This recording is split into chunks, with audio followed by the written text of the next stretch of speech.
Okay, hello friends. We are about to embark on our study of how cells convert the energy that is in food molecules, particularly glucose, into ATP. Over the past number of weeks, we've been talking about ways in which cells use ATP. Cells use ATP for almost all activities that they do, whether it be a transmembrane pump, like a sodium-potassium pump that is pumping particles against a concentration gradient, whether it's our muscle cells contracting, those myosin heads moving up and down, all kinds of processes require ATP. So the object of the coming weeks is to explore how ATP gets made in the process of cellular respiration, okay, which occurs in the mitochondrion. So, having said that, without further ado, we are going to have a little introduction to cell respiration in general, and then to ATP in particular. Okay? Boom. Righty. Now,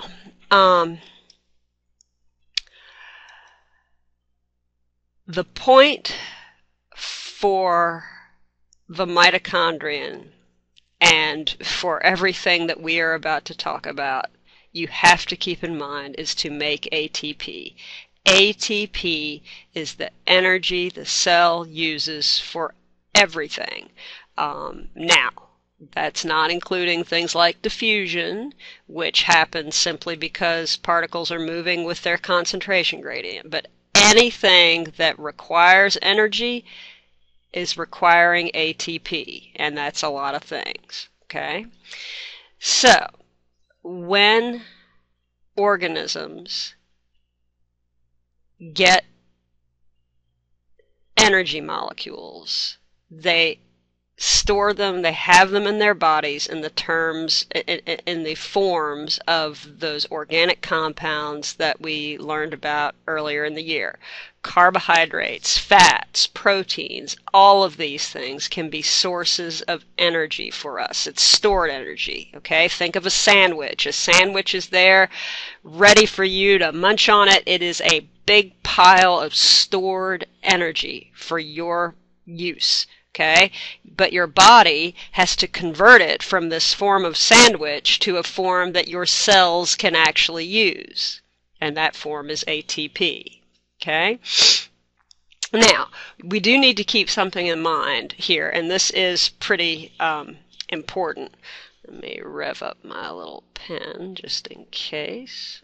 All right, heterotrophs get these stored energy molecules, these big carbohydrates, fats, and proteins, that all of them that store energy, even proteins. We didn't really talk about protein as a source of energy. We talked about proteins before as molecules that do things in our body, and that's certainly true.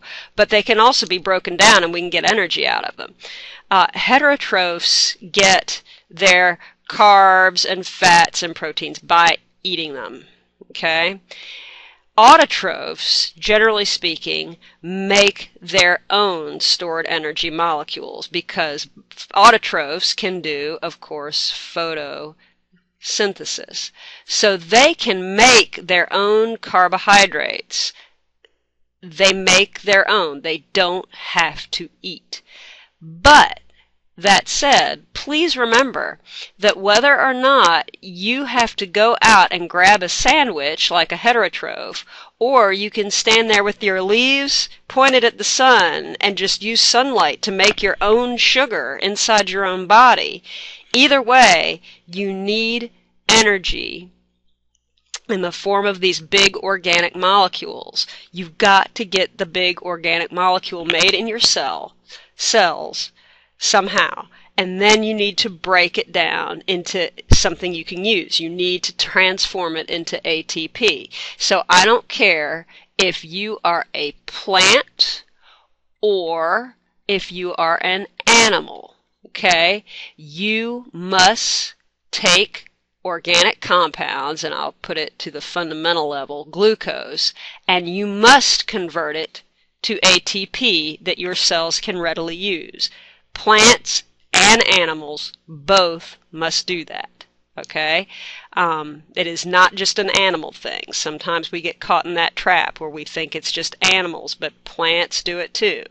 So either way, organic molecules, which we need to think of as fuel, just like fuel for your car. These guys are fuel for our bodies. Must be broken down, okay? And if you're an autotroph, you've still got to break down the glucose you made in your leaves. If you're a heterotroph, you've got to break down whatever you ate. Same difference, okay? And I don't want to just think of it in terms of fuel. Please do remember that we use these things not just for energy, but for raw materials for building our very body parts, okay? And plants do that too. We use the things that we take into our bodies and the molecules that plants are able to make and that they take from the soil, they use to build their own bodies as well as for fuel. All right. Please understand that for this entire look at cellular respiration, glucose is the model molecule. That is what we are going to send into this process, and that's what's going to get converted into ATP. However, other molecules, as we've already mentioned in the previous slide, can get metabolized for energy as well. We can use fats to get energy. We can even use proteins, break those down, and get energy. But what we are going to look at is that, how we break down glucose and get energy out of it, okay? Now, please do remember what this means. Catabolism means the breakdown, and generally speaking, as a rule of thumb, glucose is what we look at as the model for doing that. So, this is the equation, obviously not balanced or anything, but this is the equation for cellular respiration. Glucose plus oxygen is going to give us usable energy plus some waste products, water and CO2. You need to know that, okay? This is what it looks like when it's balanced out chemically correctly. There's your chemical formula for glucose. There's your oxygen. That's the usable form of energy we get when we break that down. And there's our waste water and our waste CO2. This is the thing we're trying to get. You need, and this is not, this is important. We do also release some energy as heat.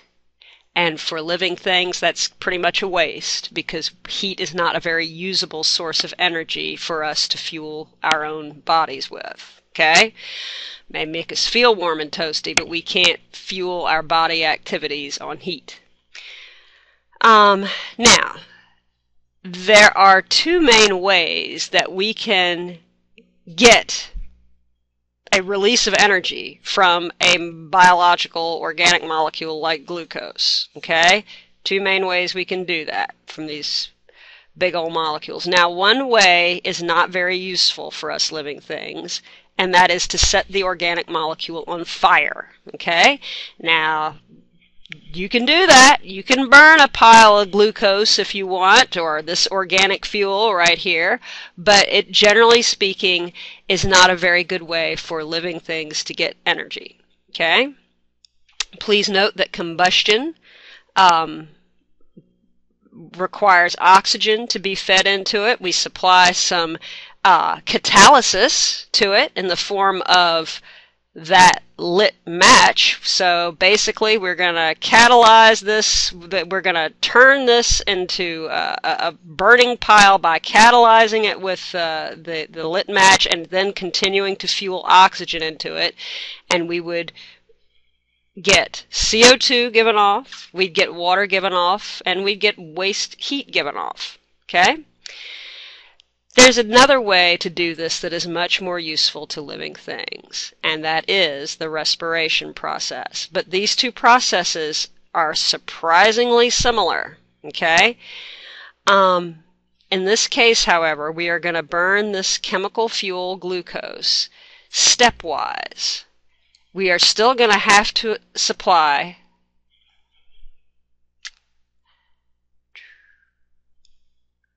oxygen to it, but we are not going to use fire as our catalyst, okay?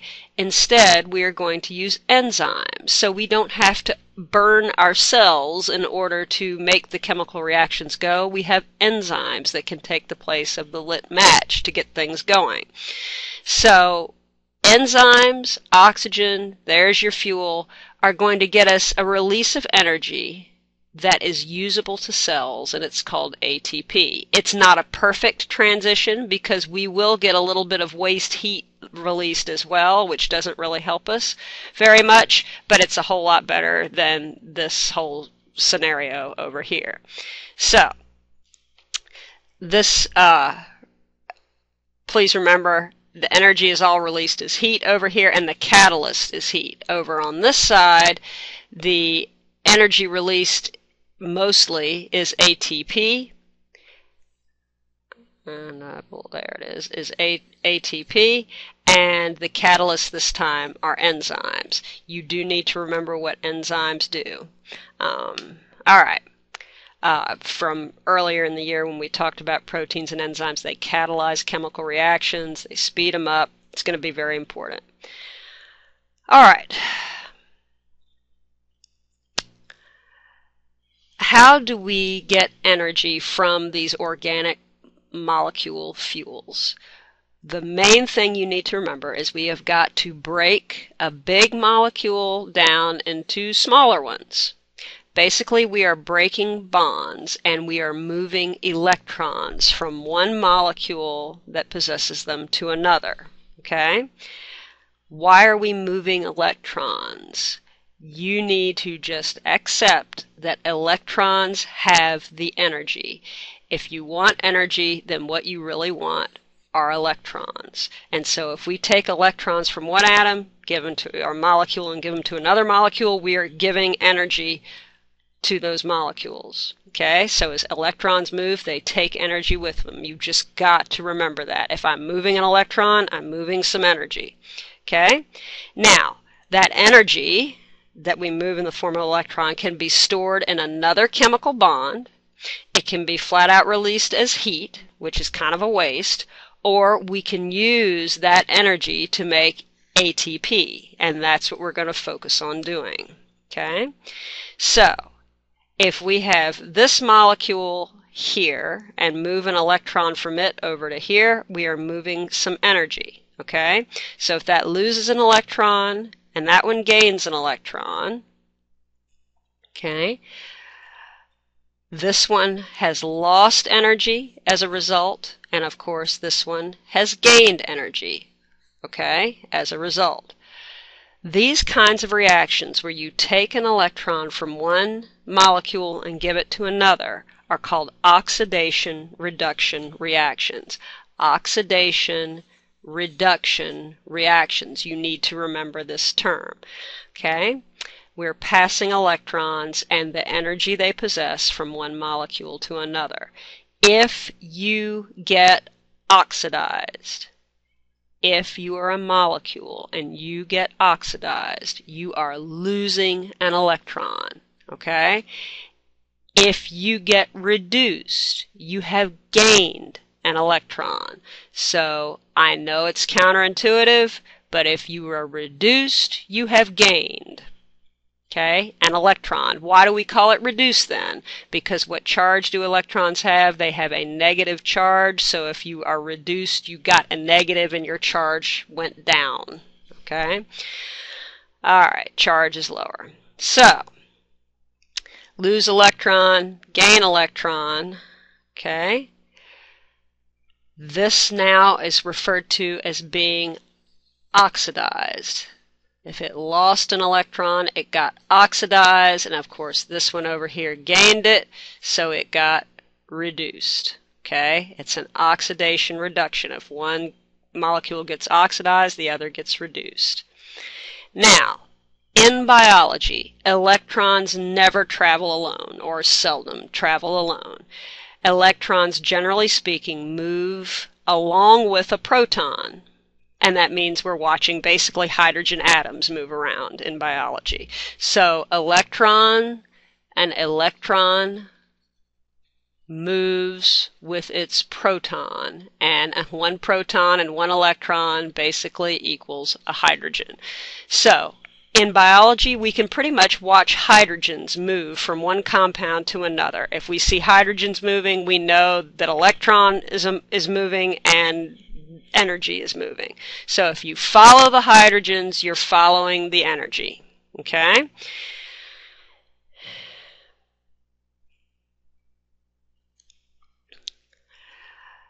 So, in this case, going back to our cell respiration equation, here is our glucose. There's some hydrogens. Okay?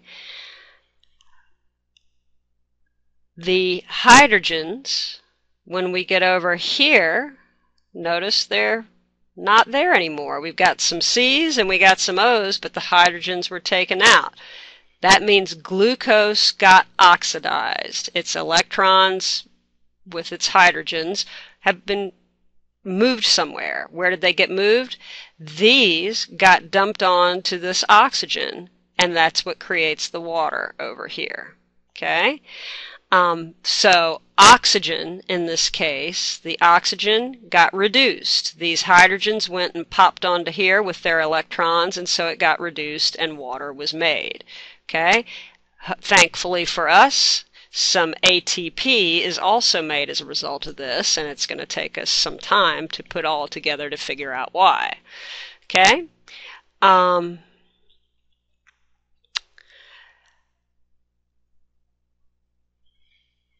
So, redox reactions, oxidation reduction reactions, and respiration release energy from this glucose as we break it down. We strip off electrons. I don't know if you remember, but when we talked at the beginning of the year about biochemistry and we talked about, oh, this little atom of glucose and it's got carbon and hydrogen and carbon and hydrogen and carbon and hydrogen. Remember, we talked about these carbon-hydrogen bonds, and we said that's where all the energy is. Remember, we said lipids were really super-duper energy molecules because so many lipids, all they have mostly is carbon and hydrogen bonds. Those are really excellent sources of energy. So, if you strip off those electrons between the carbon-hydrogen bonds by moving the hydrogens away from them, you're taking a lot of energy there.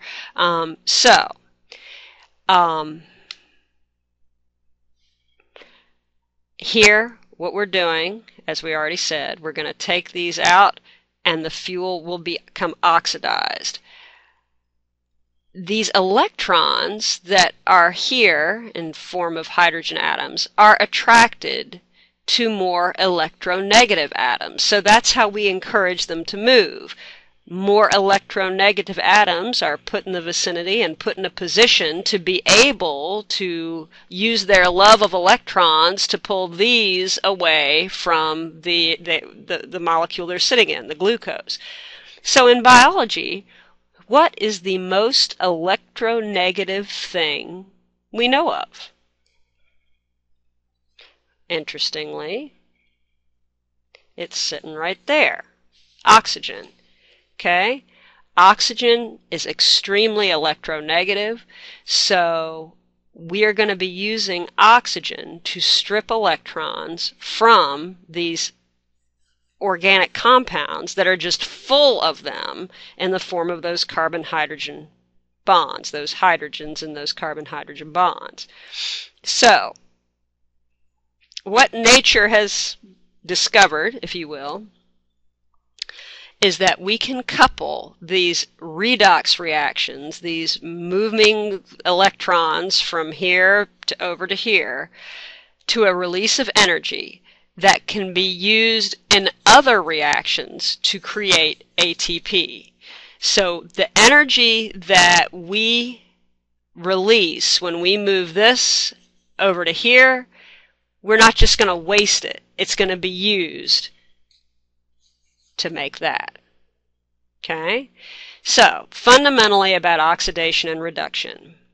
Oxidation, if you add an oxygen, you're going to oxidize. If you remove an oxygen, you're going to reduce, usually. If you remove a hydrogen, because you're removing an electron, you're going to oxidize. If you add a hydrogen, because you add an electron, you're going to reduce. Oxidation, you lose electrons. Reduction, you gain them. Oxidation is going to release energy. Reduction, generally, is going to store it. We'll talk more about that later. Generally, oxidation is thought of as being an exergonic, energy-releasing reaction. Generally, reduction is thought of as being endergonic. Again, we'll talk more about that later. Now, when we move electrons around during respiration, and in other things too, but there are certain things that act like little taxi cabs that shuffle the little electrons and their hydrogen proton buddies around. These things are called electron carriers, and they will move the electrons and the hydrogens from one compound to another. Now, a very, very famous one that you're going to learn about, we will simply be referring to as NAD+. Okay? NAD+ will grab electrons. When it does so, it also brings along a hydrogen, so we will then call it NADH once it's been reduced. You'll get the hang of that. There is another very famous electron carrier as well, and it's called FAD2. And when it's reduced, we call it FADH2. Don't worry about that now. Just be prepared that there are little molecules that will shuttle electrons back and forth between compounds for us. Interestingly, just so you know, this ought to look a little familiar. This is adenosine diphosphate with a additional gobbledygook chemicals stuck to it. Basically, what we're seeing is that nature is using the same basic chemical structures over and over again for different purposes, just by adding a funky little group onto this essentially ADP. Here, we're making this NAD thing that's going to shuttle electrons for us. So it's a very efficient use of the same compound in different ways. So, when it gets reduced, that's what it looks like. No big deal. Nobody's ever going to ask you that. But you will hear about NAD and NADH a lot. And that's how I want you to think of them right there. That's NADH carrying some hydrogens and electrons around a little taxicab. Okay? All right. So, the point of cellular respiration is to make ATP, a usable form of energy. Glucose by itself is too much energy. ATP is just right.